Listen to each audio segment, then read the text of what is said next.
સુરનગરની post ઓફિસને બોમ્બથી ઉડાડી દેવાની ધમકી મળી છે. બોમ્બથી ઉડાડી દેવાની ધમકી ભર્યો મેલ મળ્યો છે. પોસ્ટ ઓફિસ અને પાસપોર્ટ ઓફિસને બંનેને બોમ્બથી ઉડાડી દેવાનો મેલ મળતા કામગીરી બંધ કરવામાં આવી છે. ફરજ બજાવતા તમામ કર્મચારીઓને બિલ્ડિંગની બહાર સલામત રીતે બહાર કાઢવામાં આવ્યા છે. કામગીરી પણ બંધ થઈ જતા ગ્રાહકોને પણ પોસ્ટ ઓફિસ બહાર લાંબી કતારો લાગી છે. સુરનગર એસઓજી પોલીસની ટીમોએ તપાસ શરૂ કરી છે. તપાસ બાદ કામગીરી શરૂ કરવા આદેશ આપવામાં આવ્યા છે. જે કે સિંહ ગુજરાતી સાથે મહેશ ઉતરિયા, સુરેન્દ્રનગર.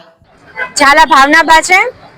અમે અંદર કામમાં હતા ત્યારે મેલ આવ્યો એક, અને મેલમાં એવી રીતના કીધું હતું કે અંદર બોમ્બ છે, તો અમને બધાને સલામતી સ્વરૂપે તરત બહાર કાઢવામાં આવ્યા કે તરત બધા બહાર નીકળી જાઓ.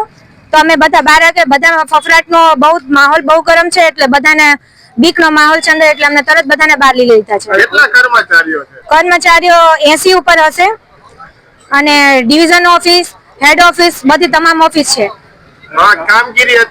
કામગીરી અત્યારે તો બંધ છે. પછી હવે પોલીસના બધા આવ્યા છે, એટલે હવે શું થાય આગળ જોવું પડશે. નમસ્કાર, મારું નામ રેખાબેન પીઠવા છે.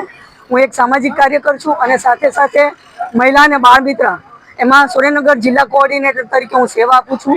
આજે જે કંઈ આ ઈમેલ આવ્યો છે ખૂબ જ નિંદાજનક છે, અને સુરેન્દ્રનગર જેવા શાંત શહેરમાં આ પહેલો આવો બનાવ છે. પરંતુ સુરેન્દ્રનગર જિલ્લા પોલીસ પરિવાર એટલો બધો સતર્ક છે કે તરત જ તે પોલીસ પરિવાર હાજર થઈ ગયો છે, અને બધાને સલામતીના ભાગરૂપે સ્ટાફને, પોસ્ટ ઓફિસના સ્ટાફને બહાર નીકાળી દેવામાં આવ્યા છે. અને ખૂબ જ સરસ રીતે સાવચેતીપૂર્વક બધાની કામગીરી પોલીસ કરી રહી છે, અને ખૂબ પ્રશંસનીય કામગીરી છે કે પોલીસ તરત હાજર થઈ ગઈ છે.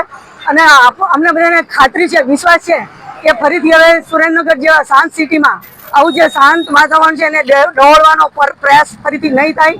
પોલીસ પરિવાર પણ સતર્ક છે, અહીંની પબ્લિક પણ સતર્ક અને શાંત છે, એટલે ફરીથી આવા નહીં બને એની તકેદારી રાખશે. ગ્રાહકોને તો હાલાકી પડે છે, પરંતુ સામે ગ્રાહકોની સાવચેતી પણ આપણે જોવાની હોય છે, એટલે પોલીસ જે એમનું કામ કરે છે એ ખૂબ જ પ્રશંસનીય છે. ગુજરાતમાં વારંવાર આવા મેલ મળે છે, ખૂબ ચિંતાજનક બાબત છે. પણ આપણને ગુજરાત પોલીસ ઉપર પૂરેપૂરો ભરોસો છે કે આ સાયબર ક્રાઇમ વહેલી તકે અટકાવશે, અને પબ્લિકની, જનતાની જે સલામતી છે એના માટે પોલીસ હંમેશા કટિબદ્ધ રહી છે. ખૂબ પ્રશંસનીય કામગીરી કરે છે અને હંમેશા કરતી રહેશે. જય હિન્દ, જય ભારત, વંદે માતરમ.